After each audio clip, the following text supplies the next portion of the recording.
Welcome back. Friend of the show, Lori Smith joins us now. Lori, always good to see you. How are things? Thank you. Going good. Going good. Just starting off the new year. Yes, yes. Now, speaking of starting off the new year, you are always so good. You're like a pro at keeping things organized, keeping your life organized, keeping things together.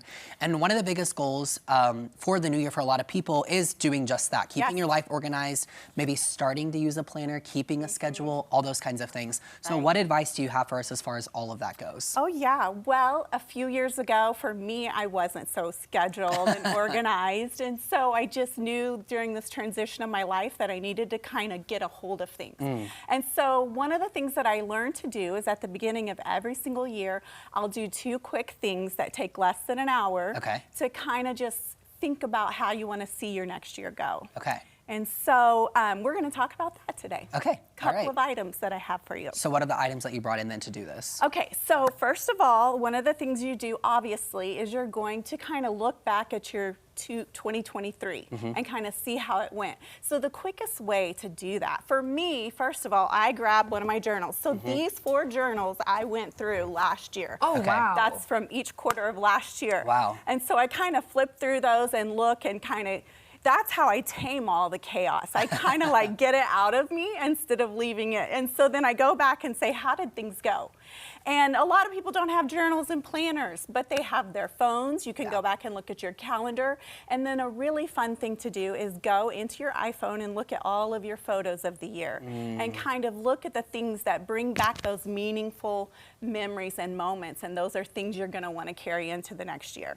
And so I'll go through the whole year and then I'll create like a little album of the whole year and put pictures in there. So that will take honestly like 30-40 minutes, and I already kind of know how I feel about last year. Oh, I love that because you hear so many people starting off the new year with like, I'm not going to do this anymore. I'm going to cut this out. I'm going to blah, blah. So like looking back at how good things maybe were. I love that mindset. The meaningful moments, because honestly, even some things that are difficult, I actually had a surprise surgery last year that I didn't know, and that turned into a meaningful moment. It depends on how you're going to look at it and decide to look at that. And so I'm kind of thinking about how can I avoid surprise surgeries in 2024?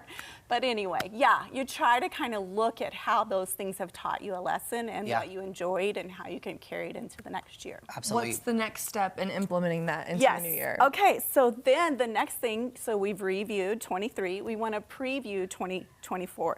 And what I have created is this year at a glance sheet. Uh-oh, we don't have the one I was going to give you to. But basically, it's, did you know that there's 4 quarters, obviously, in a year? There's 52 weeks in a year, and there's actually 13 weeks in each quarter.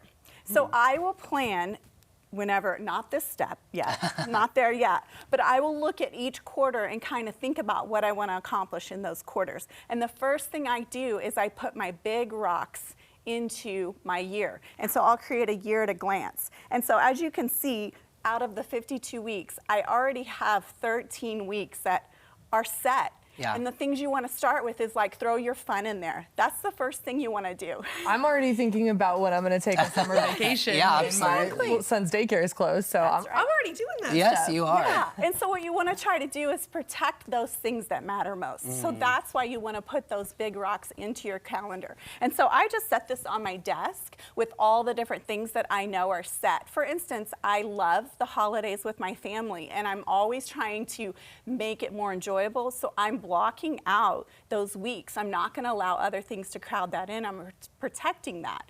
And so I know, you know, out of those 13 weeks, I'm taking care of the important things, the things that are going to nourish my soul and, you know, keep those meaningful things going in life. But I'm also putting in like my business, my work launches. You know, I have a launch every quarter. And so what are some of the things that you would throw into your big chunks? Mine would probably be like trips as well, or holidays, or going to see family for certain things. So I'd probably, I don't know, organize, I guess, or prioritize those specific things. Yes, that's exactly what I was Lori, thinking. where can people find you so they can have more help from you throughout the new year? Yes, my website is lorijsmith.com. Perfect.